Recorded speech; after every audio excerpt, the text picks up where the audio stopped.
سلام عزیزای دلم، به کانال خودتون خوش آمدین.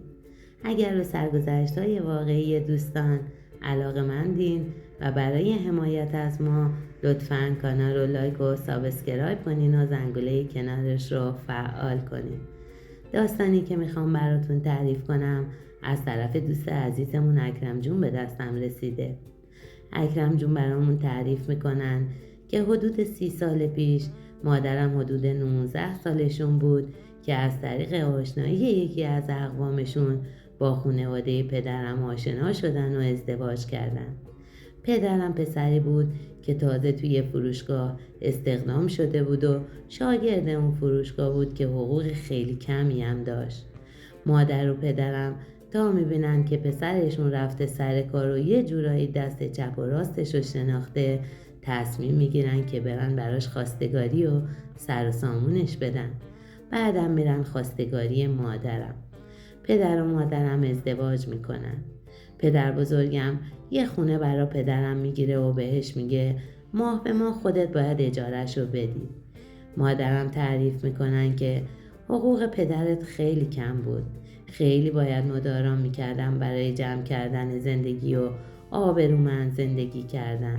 خیلی هم زود، هنوز هیچ آمادگی نداشتیم که باردار شدم و خدا تو رو به همون داد و دیگه خرجمون خیلی بیشتر شده بود. هیچ پسندازی که نمیتونستیم داشته باشیم، خیلی مواقع هم پول کم می آوردیم. ولی چون چاره ای نداشتیم با همون شرایط می ساختم. حتی به جایی رسید که چون نمیتونستیم اجاره اون خونه رو بدیم، مجبور شدیم اون خونه رو تحویل دادیم و رفتیم یه خونه کوچیک‌تر چند تا محله پایین‌تر اجاره کردیم که لااقل بتونیم از مابقی اون اجاره کمبود زندگیمون رو جبران کنیم. این شد که با وجود یه بچه و وضع مالی خیلی ضعیف هر طوری بود روزگارمون رو میگذروندیم.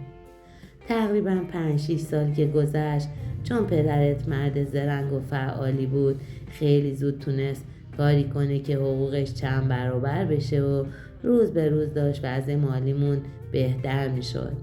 انقدر کار پدرم پیشرفت میکنه که میرن و یه خونه خوب میخرن و راحت شده بودن از اجاره دادن. اون زمان که 10-12 سالم بوده، وضع پدرم دیگه خیلی خوب میشه. خونه ای که خریده بود بالا شهر تهران بود و یه ماشین خیلی خوبم داشت که از بس روز به روز پیشرفت میکرد یه جورایی تو فامیل زبان زد شده بودیم. هر چیزی که میخواستیم برامون مهیا بود. ولی مشکلی که داشتیم خیلی بزرگ بود. یه جورایی این آسایش و آرامش اصلا به چشممون نمی اومد. اون زمان مادرم حس کرده بود که هرچی وضع و اوضاعمون بهتر میشه، اخلاق و رفتار پدرم تغییر میکنه. یه مدت که میگذره، از اون مرد مهربون و دلسوز یه مرد مغرور و بد اخلاقی به وجود میاد. مثلا قبلا که وضع مالیشون خوب نبود، با مادرم خیلی مهربون بود و بهش اهمیت میداد. ولی از وقتی که وضعش خوب شده بود، با مادرم بدرفتاری میکرد. سر هر موضوع کوچیک و بزرگی دعوا و بحث را میانداخت. خیلی رفیق باز شده بود و خیلی خودشو دست بالا میدید. دیگه اصلاً ما رو تو زندگیش به حساب نمی آورد. مادرم طفلی زن تر و تمیز و مرتبی بود. همیشه تو خونه به خودش میرسید و طوری نبود که از شوهرش غافل بشه. هم همیشه خودش تمیز و مرتب بود، هم خونه و زندگیشو مرتب نگه می داشت. ولی پدرم اصلا مادرم به چشمش نمی اومد. هرچی وضع مالیش بهتر می شد و پولش بیشتر می شد، از ما دورتر می شد. چند ماه یک بار با دوستاش قرار می زاشت و مجردی می رفتن مسافرت‌های خارج از کشور. اگرم مادرم یه موقع خسته می شد و بهش اعتراض می کرد، برمیگشت می گفت به شما ربطی نداره، پول دارم، دلم میخواد برم برا خودم بگردم. یه زحمت کشیدم و تلاش کردم، حالا که دیگه دارم راحت پول در میارم و میتونم برا خودم زندگی خوبی داشته باشم، نمیتونم یکم برا خودم هزینه کنم. مگه کم خرج شما گذاشتم که دخالت میکنی؟ دلم میخواد برم برا خودم خوش باشم. مادرم هم میگفت من منکر زحمات تو تفریحاتت نمیشم. درست میگی، تو خیلی زحمت کشیدی تا به اینجا رسیدی، ولی خب اینطوری هم درست نیست که فقط با دوستات بری. منم از اول شریک زندگیت بودم و با دار و ندارت ساختم. الان یه دختر داریم، اینم بچه است، دلش میخواد مثل بقیه بچه ها با پدرش بره بیرون و بگرده. تو که میتونی این بچه رو ببری یکم بگردونی و در کنارش باشی، یکم باهاش وقت بگذرونی. ولی خب هر روز این حرفا بین پدر و مادرم شده بود نقل و نبات زندگیشون.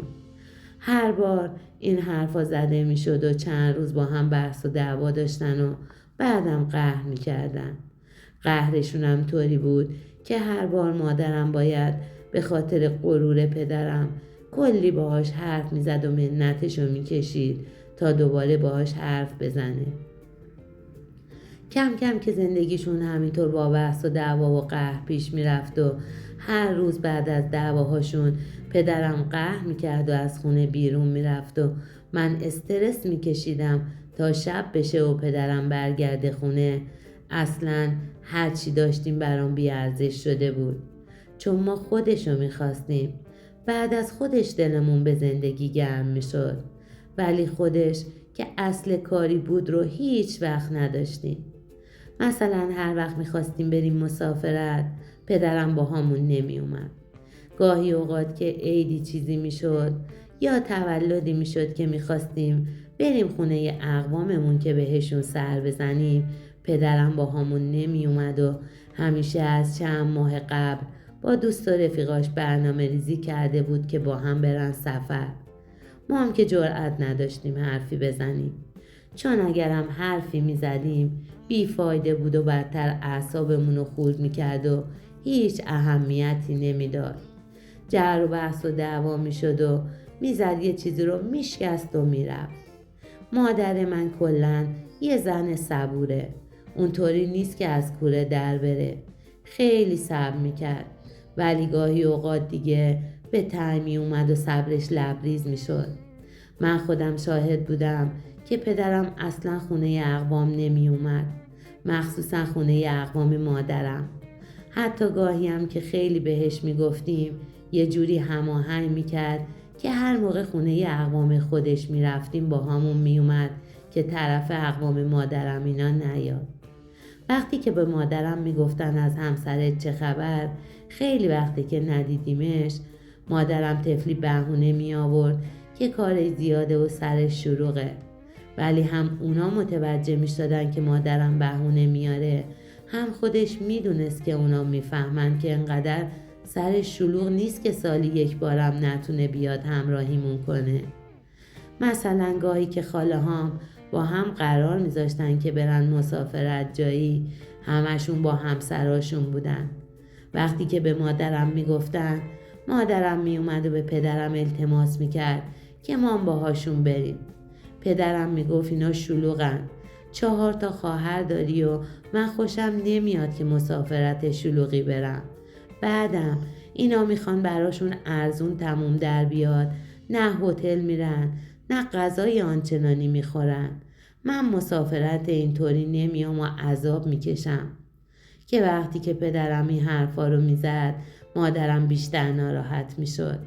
میگفت اگه خودش هم از اول خانواده پولداری داشت، میگفتیم اونطوری عادت کرده و اصلا مدل زندگی اینطوری رو ندیده، براش عجیبه.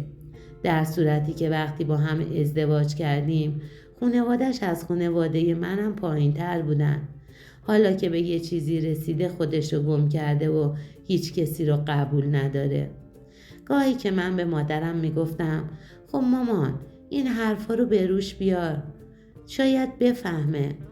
یه روز مادرم وقتی این حرفا رو زد بهش گفت، شروع کرد به داد زدن. تو اصلا به من نمیخوری. همین که من تا حالا تو رو نگه داشتم و تو رفاه زندگی کردی به خاطر اینکه ناچارم و ازت یه بچه دارم، به خاطر اینه که احساس مسئولیت میکنم. همینطور جر و بحثاشون ادامه داشت و مادرم یه جورایی دیگه افسرده حال شده بود. گاهی اوقات به خاطر اخلاقش بهش بی‌محلی میکرد و میرفت یه گوشه مینشست و گریه میکرد. پدرم اصلا دیگه انقدر به مادرم بی‌اعتنایی میکرد که اگر من یه موقع اشاره میکردم که پولی چیزی لازم دارم سری به هم میداد. ولی اگر مادرم میخواست میگفت چند روز پیش اینقدر ازم گرفتی، چی کارش کردی؟ مگه تو چه خرجی داری؟ هرچی که میخواین خودم تهیه میکنم، پس اون پول رو تو چی کار کردی؟ که بازم مادرم طبق معمول حرفی نمیزد و کوتاه میومد. اون زمان انقدر سر پدرم شلوغ شده بود که گهگاهی از اطرافیان میشنیدیم غیر از آقایونی که اطرافش هستن، خانمای زیادی هم دور و برش هستن که روز به روز ازمون دورتر میشه. یه مواقعی به گوش مادرم میرسید که چه خرجایی پدرم داره جاهای دیگه میکنه. طوری بود که اگر این پولا رو جمع میکرد کلی زندگیمون بهتر میشد. ولی خب اخلاقش اینطوری شده بود و هیچ کاری هم از دستمون بر نمی اومد. مادرم میشنید خیلی از دوستا و رفیقایی که اطرافش هستن نقطه ضعفش رو یاد گرفتن که چی بهش بگن که تو خیلی دست و دل بازی و ازش حسابی تعریف کنن که اینم خوشحال بشه و فکر کنه که خودشو دوست دارن و هرگز متوجه نبود که به خاطر پولیه که داره خرجشون میکنه. سالها همینطور میگذشت و ما میشنیدیم با خانمای مختلف در تماس و خرجای زیادی براشون میکنه. پدر من چون از اول تو فروشگاه لوازم خانگی کار کرده بود، تو این کار خیلی ماهر شده بود. چند تا شعبه زده بود و تقریبا مسئولیت‌های زیادی داشت. توی هر کدوم از شعبه ها یه مسئول برا خودش گذاشته بود که خودش هم فقط گهگاهی میرفت و یه سری بهشون میزد. چند سالی که به همین منوال گذشت ما از این طرف و اون طرف میشنیدیم که پدرم پاش کشیده شده به بازی‌های قمار. مثلا اگر تخت بازی میکردن شرط بندی میکرد. اگر فوتبال مسابقه داشت بازم شرط بندی میکرد.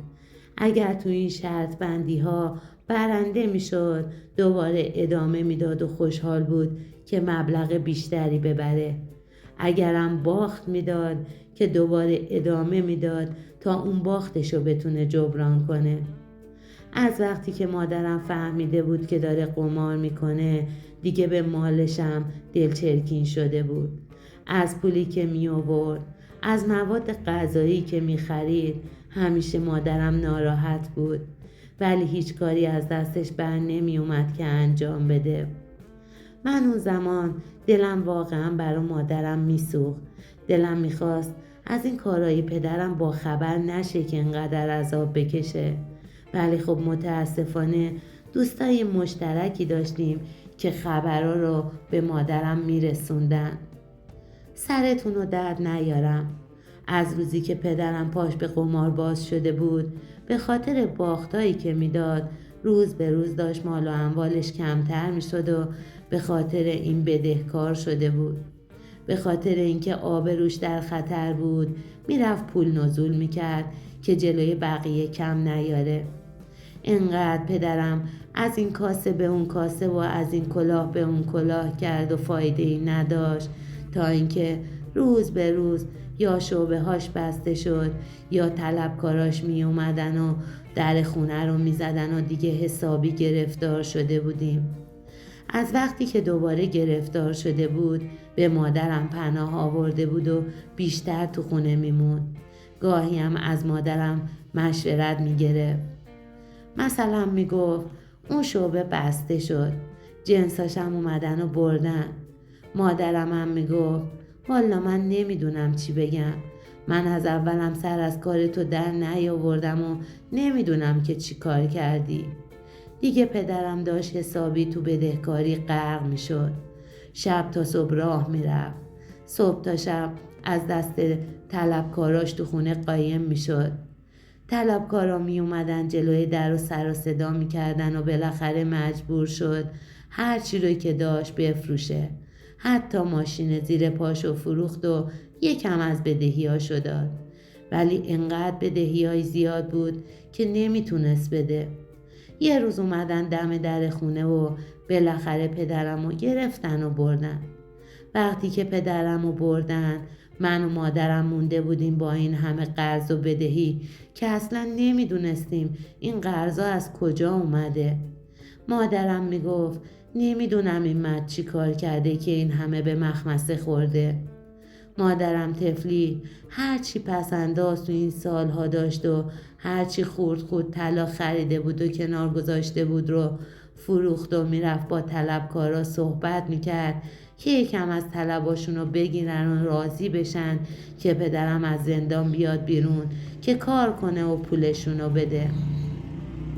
جالب این بود که مادرم طفلی رو تو این سالها انقدر عذابش داده بود و غرورش رو شکسته بود، حالا محتاج شده بود و افتاده بود دنبال طلبکاراش و بدهیاش.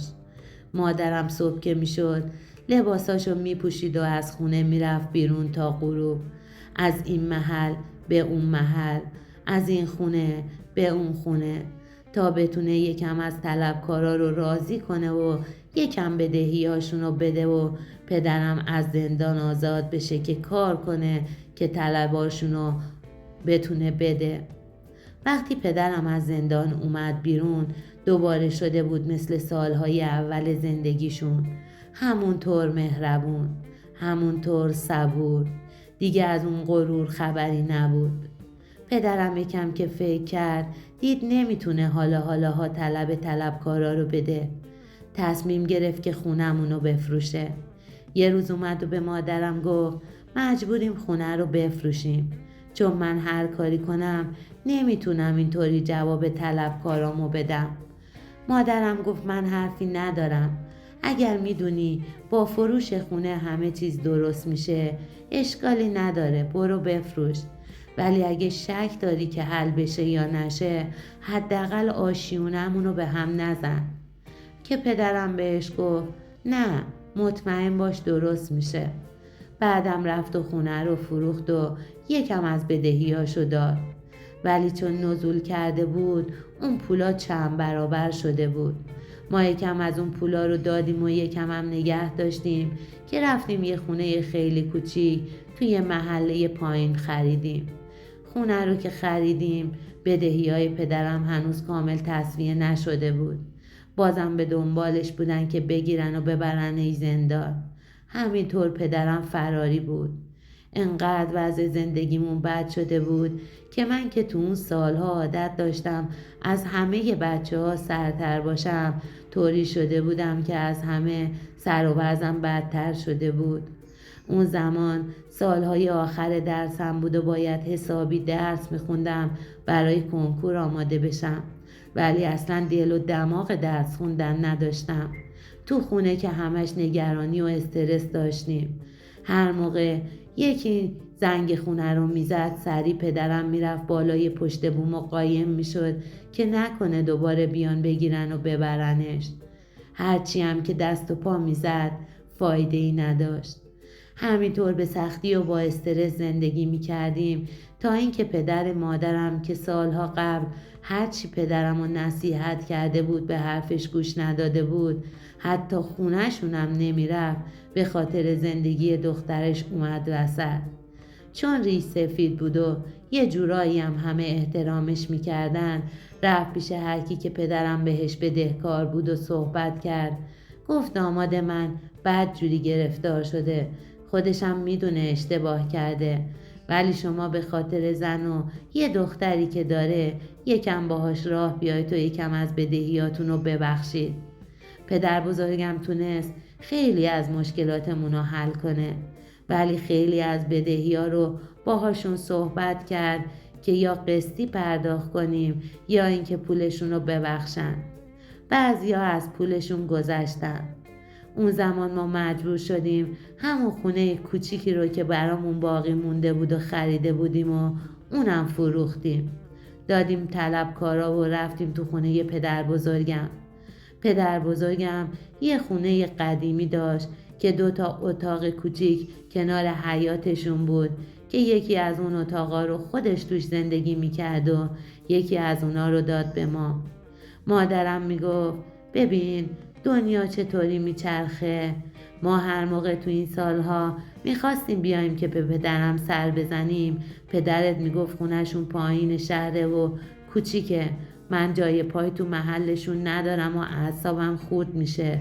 ولی الان چرخید و این بیپولی و گرفتاری کاری باهاش کرد که تمام وسایل اضافمون رو فروختیم و رفتیم تو همون اتاق کوچیک قدیمی کنار حیاط پدر بزرگم.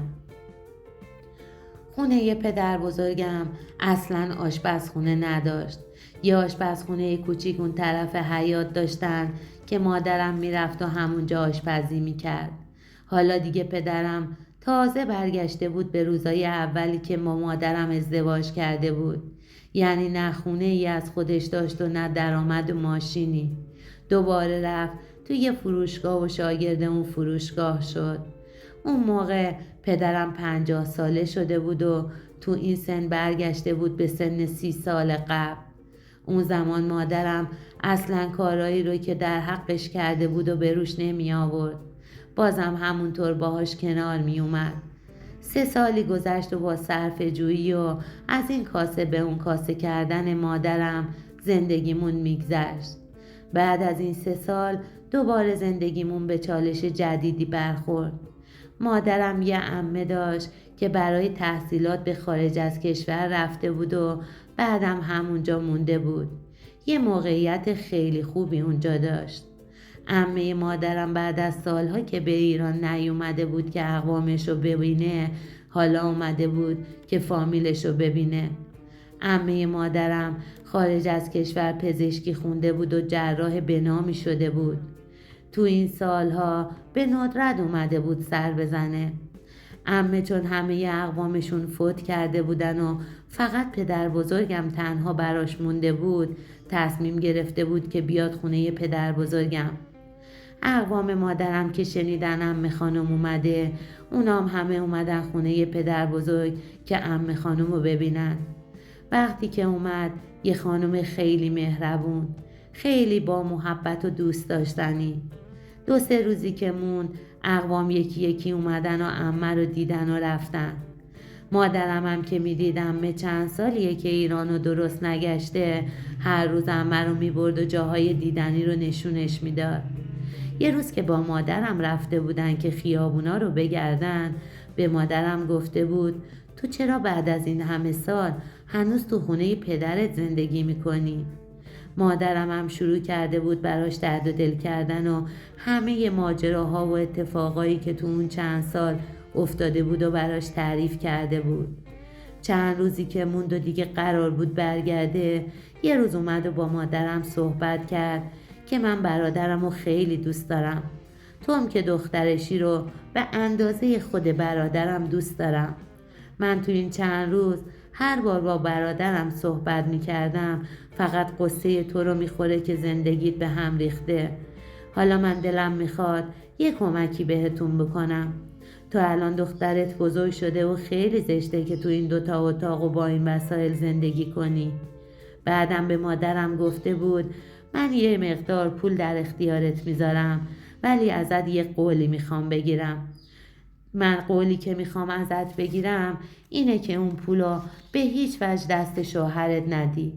چون شوهرت تو این سالها خودشو ثابت کرده و انقدر شما رو اذیت کرده، تو باید قول بدی که با این پول بتونی برا خودت یه شغلی بزنی و درآمدی داشته باشی که بتونی زندگی تو از این وضع در بیاری. مادرم اولش که نمیتونست مقدار اون پول چقدره تشکر کرد که من راضی نیستم. عمه خانم گفت من خودم اینطوری ناراحتم و دلم میخواد یه کاری برا برادرم بکنم و من حتی به غریبه هم کمک میکنم. بعدم مبلغ پولی که قرار بود در اختیار مادرم قرار بده رو وقتی که مقدارشو گفت ما همه تعجب کردیم. چون اون مقدارش انقدر زیاد بود که ما با اون پول خیلی کارا میتونستیم بکنیم. جالب این بود که عمه خانم اولش نگفت که این پول برا خودتونه. گفت این پول رو من به عنوان قرض میدم، قرضی که الان نمیخوام بپردازی. هر زمانی که به پولم نیاز داشتم خودم بهت خبر میدم که این پول رو به هم بدی، ولی حالا نمیخوام. ببینم با این پول چه کار میتونی بکنی. انگاری میخواست اینطوری مادر منو محک بزنه که ببینه مادر من کسی هست که بتونه خودشو زندگیشو جمع و جور کنه و این زندگی رو دوباره از نو بسازه و تغییر بده. مادرم در جواب عمه خانم گفت اگر یه زمانی، مثلا 1 سال دیگه، 2 سال دیگه به من گفتین که این پول رو لازم دارین ولی من نتونم بهتون برگردونم چی؟ آخه اینطوری که نمیشه. شما باید یه زمانی رو تعیین کنین که منم روش حساب کنم که هر موقع خواستید بتونم بهتون برگردونم. عمه که خودش تو فکر این بوده که اون پولو به ما ببخشه گفت نه، فعلا خیالت راحت باشه، حالا نمیخوام. ولی بازم اون موقع حرفی از بخشیدن اون پول نزد. مادر من که از قبل خیاطی بلد بود و قبلا فقط برای دل خودش برای خودمون خیاطی میکرد، فکراشو کرد و با عمه مشورت کرد که من یه خیاطی بزنم. به عمه گفت من خیاطی بلدم، میتونم برای خودم یه مزون بزنم.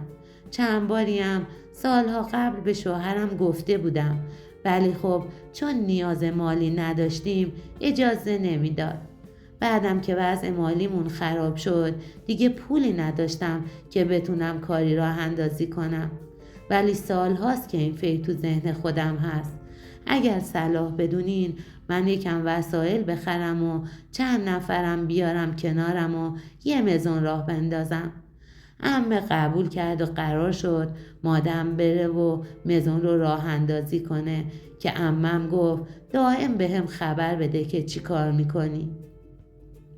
بعدم عمه کاراشو کرد و رفت.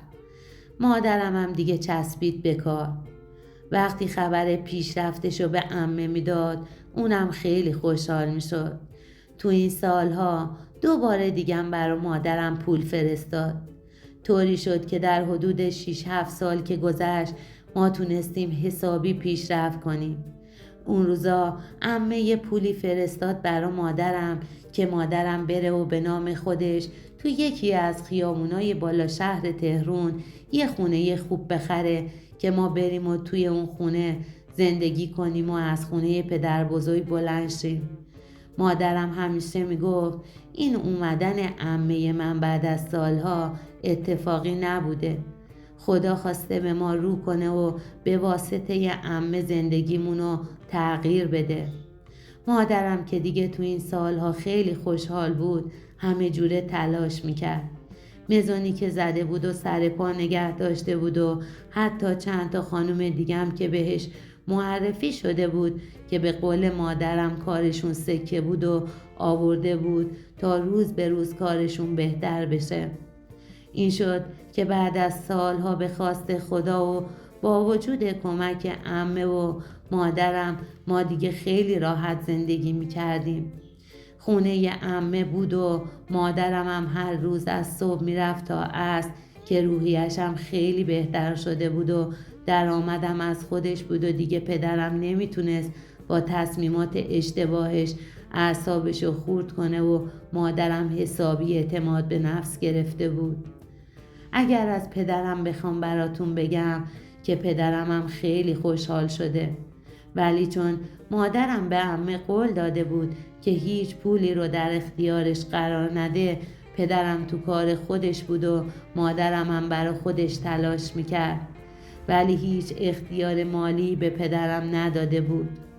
رفتار پدرم الان طوری شده که اگر کسی ما رو از قبل نشناسه و رفتار پدرم رو با مادرم قبلا ندیده باشه به بخت و اقبال مادرم حسادت میکنه. پدرم واقعا وایساده ببینه که مادرم چی میگه که همونو انجام بده. یه جورایی گوش به فرمان مادرم شده. خودشم دیگه سر به زیر شده و کاری به کار خانمای دیگه نداره. سر به راه میره سر کار و بر میگرده. دیگه آرامش پیدا کردیم.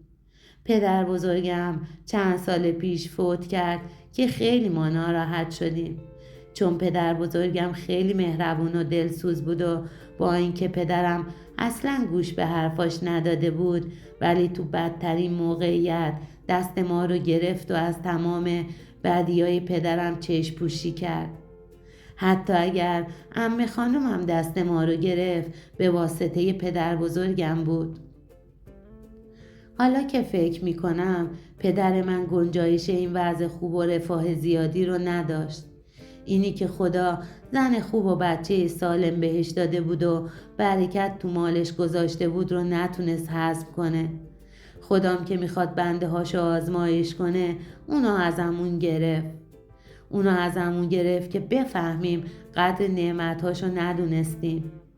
من و پدرم تا همیشه قدردان زحمات عمه و مادرم هستیم، چون حتی اگر عمم اون سرمایه رو به ما بخشیده بود، مادرم تلاش نمی کرد و از خودگذشتگی نمی کرد، ما رو رها می کرد و می رفت، معلوم نبود الان ما چه وضعیتی داشتیم. همیشه به پدرم میگم ما باید قدر زن به این قوی رو بدونیم، چون خیلی قوی و استوار ایستاد و با مشکلات کنار اومد و تونست آرامش رو به ما برگردونه. دوستان عزیز، این بود سرگذشت دوست عزیزمون. با تشکر از فرستادن سرگذشت دوست عزیزمون اکرم جون که تجربیات با ارزش زندگیشون را با ما به اشتراک گذاشتن تا ما از تجربیاتشون درس بگیریم، و با تشکر از شما دوستان همراه که امروز هم تا پایان این سرگذشت در کنار ما بودین. اگر به سرگذشت‌های واقعی دوستان علاقه‌مند هستین و برای حمایت از ما لطفاً کانال رو لایک و سابسکرایب کنین، و اگر شما عزیزانم دوست دارین که سرگذشت زندگی خودتون رو با بقیه دوستان به اشتراک بگذارین، از زیر همین ویدیو با گذاشتن کامنت با ما در ارتباط باشین. سلامتی رو برای همه شما دوستان آرزو میکنم و همه شما رو به خدا میسپارم.